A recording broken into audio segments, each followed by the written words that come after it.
Okay, so as many people already know, one of my favorite authors is Lisa Renee Jones. She wrote the Inside Out series, followed by the spin-off with Ella in the Careless Whisper series.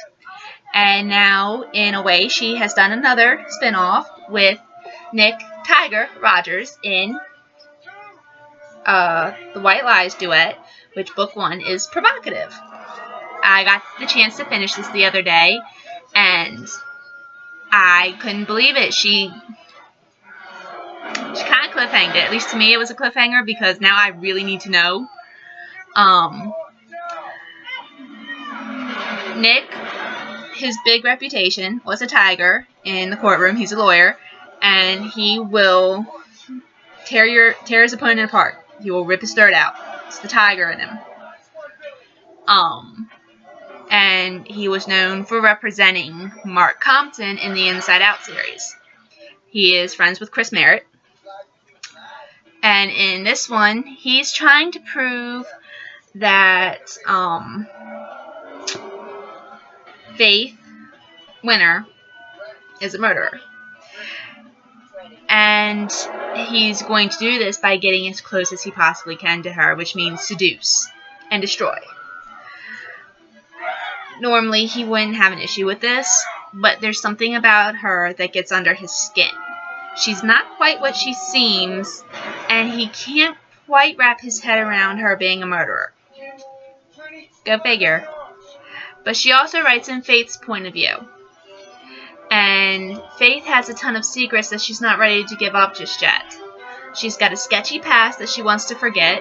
She is very intimate with the BDSM scene. She knows the terminology. We get the hint that she's been in a relationship like this before, but was wronged. Very wronged.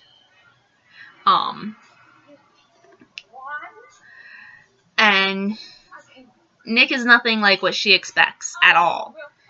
He's a gentleman 1 minute and complete bastard the next. And for some reason, that really gets to her. And he's never made any qualms about what he is. He's an asshole. And if he believes in someone, he's going to stand up for him. And if you wrong him, he will take you down.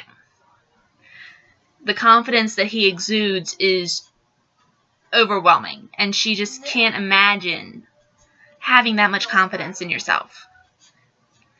She's not confident in herself, but she doesn't have as much as he does, which really draws her to him. She's trying to save her father's winery that her mother let go down the drain. She owes tons of money to multiple vendors, and she hates the winery. The only reason she's keeping it is because she's honoring her father's wishes to keep it in the family. But she's a painter at heart. She loves to paint. It's her outlet. It's her freedom. It's her passion. And she paints her emotions. She paints black and white with splashes of red. There is no color. And she's never done a portrait until she meets Nick. And she's so conflicted by him, she actually does a portrait of him. It's very interesting when he finds out about it. And Nick's very drawn to her. And now, with him not being sure that she is a murderer, he's trying to prove her innocence. And who might actually have motive to kill his father and Faith's mother within a few months of each other in the same way. He's suspecting someone was blackmailing his father. They connect quite a few dots between her and her mother and his father. They connect some dots to where she would have the motive to kill both. But he can't quite seem to get where his father would fit in the ultimate scheme of things, which adds another layer of suspense. And now we wait For the next book, you find out what happens when she finds out that he's investigating her on the down low, and what happens when she also finds out that he thinks that she's a murderer. And we also will find out, hopefully, who is the murderer and why. Because right now, there are so many theories that I can't even wrap my head around it right now. I would definitely recommend this book, especially if you've read the other series. You don't have to read the other series for this one, but it's not like it gives you a background really on it. This is a standalone, and it really does stand alone.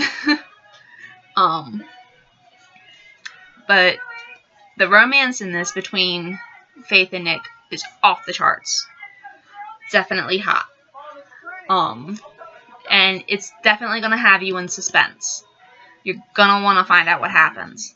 I honestly cannot wait to see Shameless and see what happens. I need it like now. So, if it's your first book by her, or